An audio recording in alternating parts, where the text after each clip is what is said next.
Hello friends, welcome to my YouTube channel. अगर आपको मेरी वीडियोस पसंद आ रही हैं तो मेरे चैनल को सब्सक्राइब करिए और लाइक भी करिए। आज हम यूनिट 2 सर्किट सिस्टम स्टार्ट करने वाले हैं। इसमें पहला टॉपिक है circuit analysis bye classical method. इस यूनिट पे बेसिकली हम क्लासिकल मेथड और लाप्लास ट्रांसफॉर्म दोनों के थ्रू ही सर्किट एनालिसिस करेंगे। तो हम इसे दो पार्ट में डिवाइड करके चलते हैं। एक होगा क्लासिकल मेथड के थ्रू एनालिसिस और सेकंड रहेगा आपका लाप्लास ट्रांसफॉर्म के थ्रू सर्किट एनालिसिस। तो इसका फर्स्ट टॉपिक है system modelling in terms of differential equation.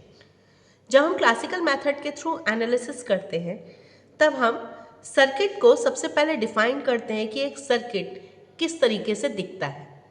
एक सर्किट की एनालिसिस करने के लिए उसमें मेनली तीन कंपोनेंट होते हैं, रजिस्टर, कैपेसिटर और इंडक्टर। तो इन तीनों कैपेसिटर, रजिस्टर और इंडक्टर की हमें क्या करनी पड़ती है, इक्वेशंस को लिखना पड़ता है।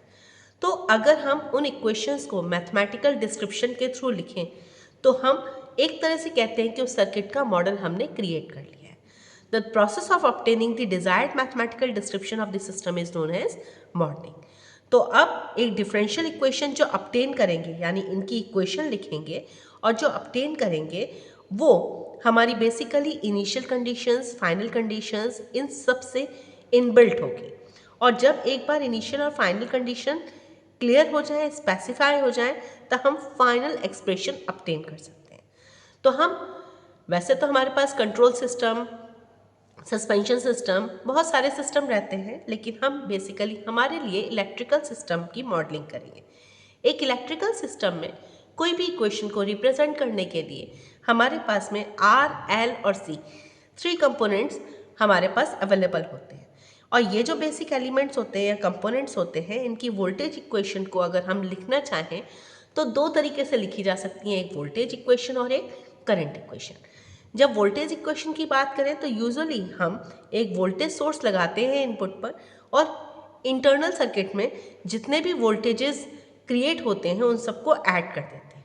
अच्छा, अब अगर एक करंट इक्वेशन लिखनी है हमें तो करंट इक्वेशन मतलब आर, एल और सी तीनों पैरेलल में लगे होंगे और इनपुट में करंट सोर्स इनकॉर्पोरेटेड होगा। तो हम बेसिकली सर्किट को दो टाइप से डिफाइन कर सकते हैं, एक सीरीज और एक पैरेलल।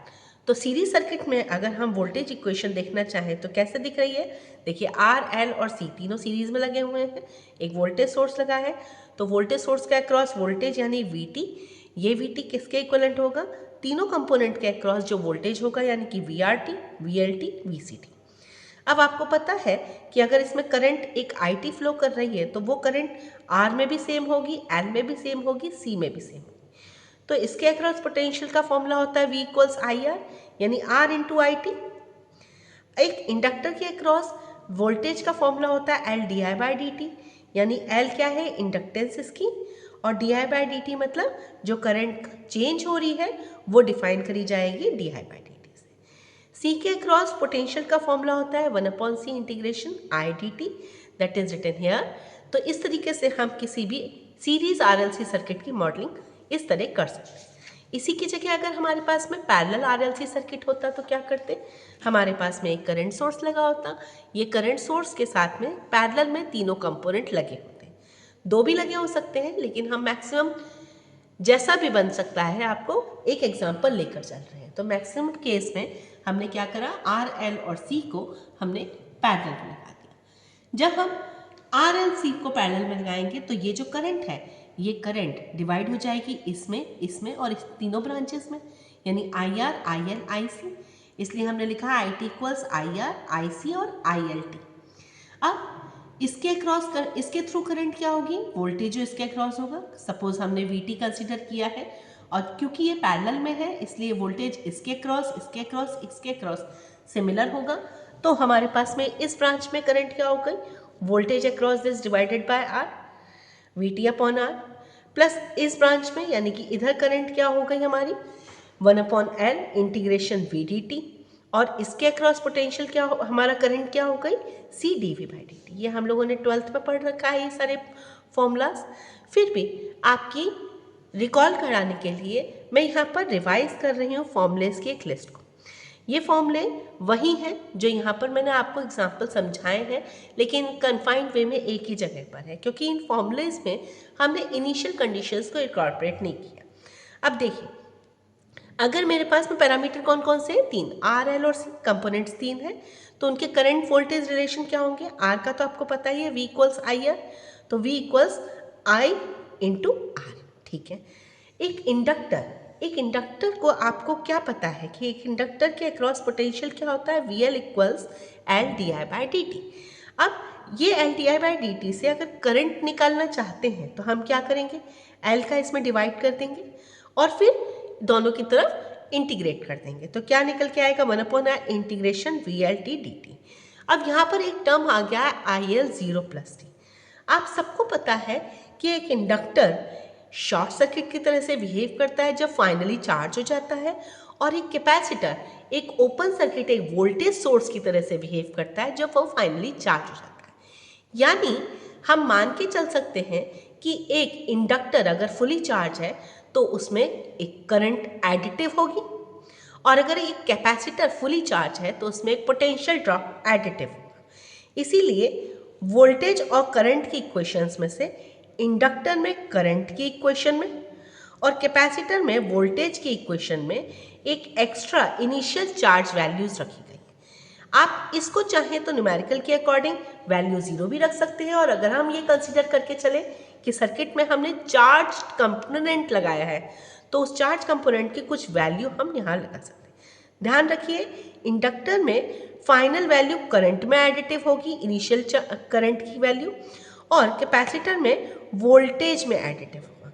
तो अब आप फॉर्मूला इससे इसको क्रिएट कर सकते हैं। आपको पता है V C equals 1/c integration i d T होता है, साथ में कुछ पोटेंशियल अगर उसका पहले से चार्जिंग है तो I C T equals C D V C by D T होता है। ये आपको फॉर्मूले दोबारा से रिवाइज कर लेने हैं, क्योंकि इन्हीं फॉर्मूले के बेस पे आगे हम न्यूमेरिकल्स को सॉल्व करेंगे।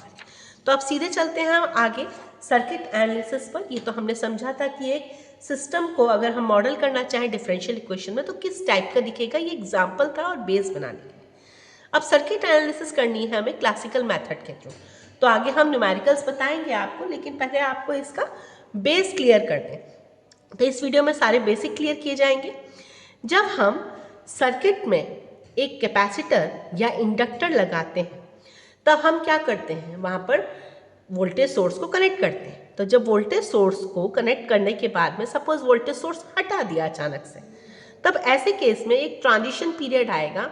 उस ट्रांजिशन पीरियड के करस्पॉन्डिंग उसको स्टेबल होने में टाइम लगेगा, और जब वो ट्रांजिशन पीरियड खत्म हो जाएगा तो वो स्टेडी स्टेट कंडीशन में आ जाएगा। मानते हैं ये वाली बात? मतलब पहले ट्रांजिएंट स्टेट होती है, उसके बाद स्टेडी स्टेट होती है। तो जब भी एक सर्किट को स्विच किया जाता है एक कंडीशन से दूसरी कंडीशन पर, तो जो ट्रांजिशन पीरियड है उस बीच में उसकी वजह से ब्रांच करंट और वोल्टेज चेंज हो जाते हैं किसी नई वैल्यू पर। ये पीरियड ही कहलाता है ट्रांजिएंट पीरियड। तो हमें ट्रांजिएंट रिस्पॉन्सेस ही क्रिएट करने हैं, जानने हैं कि क्या। तो वी आई रिलेशन जो इंडक्टर या कैपेसिटर का होता है ये भी आपको पता है, डिफरेंशियल होता है। साथ ही साथ एक चीज और पता है, हमने क्या लगाया था यहाँ पर? आर, एल और सी तीनों कंपोनेंट लगाए थे। तो अगर आप यहाँ पर देखेंगे तो ये सेकंड ऑर्डर डिफरेंशियल इक्वेशन निकलेगी। सेकंड ऑर्डर कैसे? इसको अगर इंटीग्रेशन को हटाना है तो हमें एक और बार डिफरेंशिएट करना पड़ेगा, तो ये डिफरेंशिएटेड मिलेगी, ये एक बार डिफरेंशिएटेड मिलेगी, ये नॉर्मल वीटी मिलेगी, और ये डबल डिफरेंशिएशन हो जाएगा, यानी सेकंड ऑर्डर डिफरेंशियल इक्वेशन बन गई। तो इसका मतलब क्या हुआ? आर, एल और सी तीनों कंपोनेंट जब सर्किट में लगेंगे तो second order differential equation create होगी। लेकिन इसी की जगह आर के साथ सिर्फ एल लगा हो या फिर आर के साथ सिर्फ सी लगा हो तो वो first order differential equation generate होती है। तो ये चीज़ मैंने आपको बताई है यहाँ पर कि जो सीरीज और पैरेलल कॉम्बिनेशन होता है आर का विद एल या सी, वो फर्स्ट ऑर्डर सर्किट क्रिएट करता है, जबकि आर, एल, सी तीनों लगे हों सीरीज में या पैरेलल में कैसे भी, तो वो सेकेंड ऑर्डर सर्किट क्रिएट करते हैं। अब यहाँ पर हमने दो चीज़ें यहाँ पे देखी हैं कि या तो टाइम पीरियड t = 0 पर स्विच क्लोज होगा या फिर ओपन होगा। तो दो हमने टाइम माने, टाइम 0 से पहले का टाइम जिसे 0 माइनस बोलते हैं, इंस्टेंट प्रायर टू 0, या फिर टाइम जीरो के बाद का टाइम जिसे जीरो प्लस बोलते हैं, इंस्टेंट, इमीडिएटली आफ्टर स्विचिंग। तो ये सब कंसेप्ट आगे हमारे काम आएंगे। तो इसका यूज़ करते हुए हम फाइनली ये देखते हैं कि इंडक्टर और कैपेसिटर टाइम t इक्वल 0 पर कैसे बिहेव करेगा और सर्किट में लगने के बाद स्टेबल हो जाने के बाद वो कैसे बिहेव करेगा। तो इसके लिए मैंने एक रिलेशनशिप का एक चार्ट बनाया है, यहाँ पर देखिए। R इक्वल्स, ये तो हमने अभी जाना ही था, VR इक्वल्स RIRT।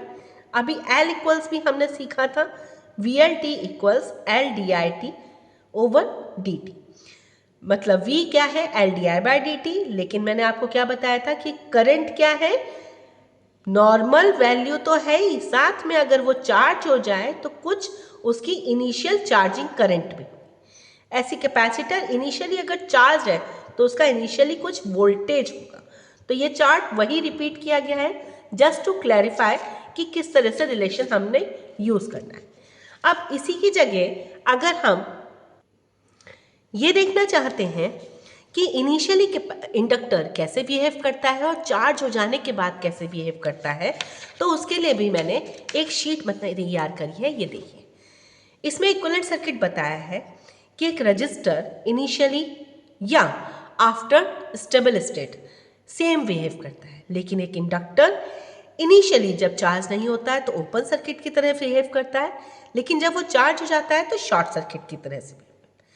इसी की जगह कैपेसिटर स्टार्टिंग में शॉर्ट सर्किट की तरह बिहेव करता है, लेकिन जब वो चार्ज हो जाता है तो एक ओपन सर्किट की तरह से बिहेव करता है, उसके अक्रॉस कुछ पोटेंशियल ड्रॉप होता है। अगर हम एक पहले से चार्ज इंडक्टर को लेते हैं तो मैंने क्या बताया था, उसमें एडिटिव करंट होती है। पहले से चार्ज कैपेसिटर को लेते हैं तो उसमें एडिटिव वोल्टेज होता है। तो इसमें क्या हुआ, यानी इंडक्टर चार्ज है तो वो एक करंट सोर्स की तरह से बिहेव करेगा।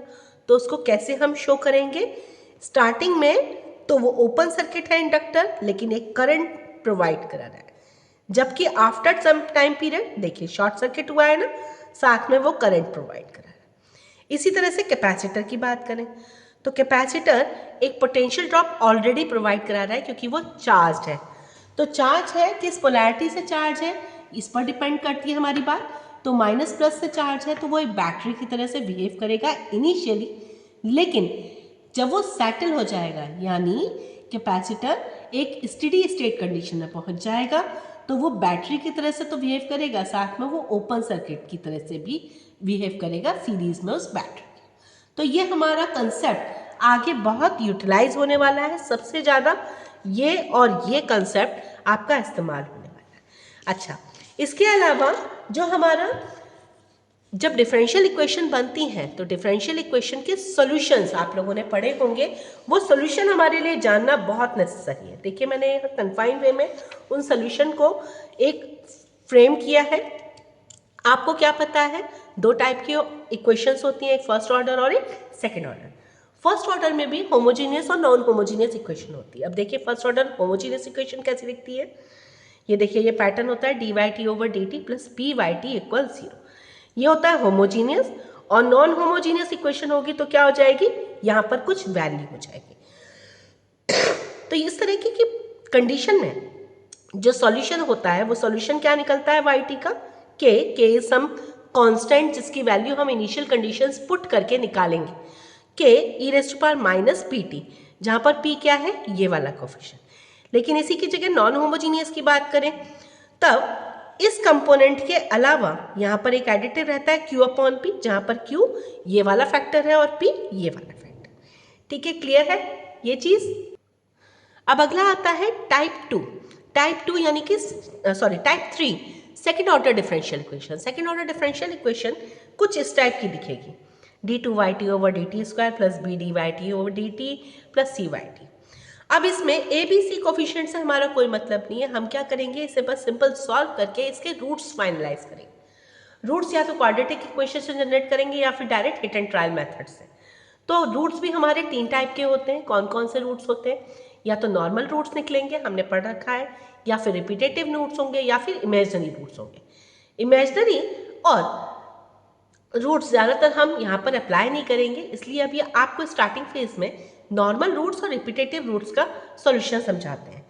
जो नॉर्मल रूट्स हैं, सपोज हमारे पास में रूट्स आए P1 एंड P2, तो इसकी इक्वेशन हो जाएगी K1 e रेस्ट पार पहला root into T plus K2 e raised पार दूसरा रूट इंटू टी। इसी की जगह P1 और P2 दोनों सेम सेम है, यानी P1 इक्वल्स P2 है, तो रिपीटेटिव रूट्स के लिए जो सॉल्यूशन होगा वो होगा ये वाला फंक्शन सेम, यानी K1 e रेस्ट पार P1t plus K2 another constant t into e raised पार P1t।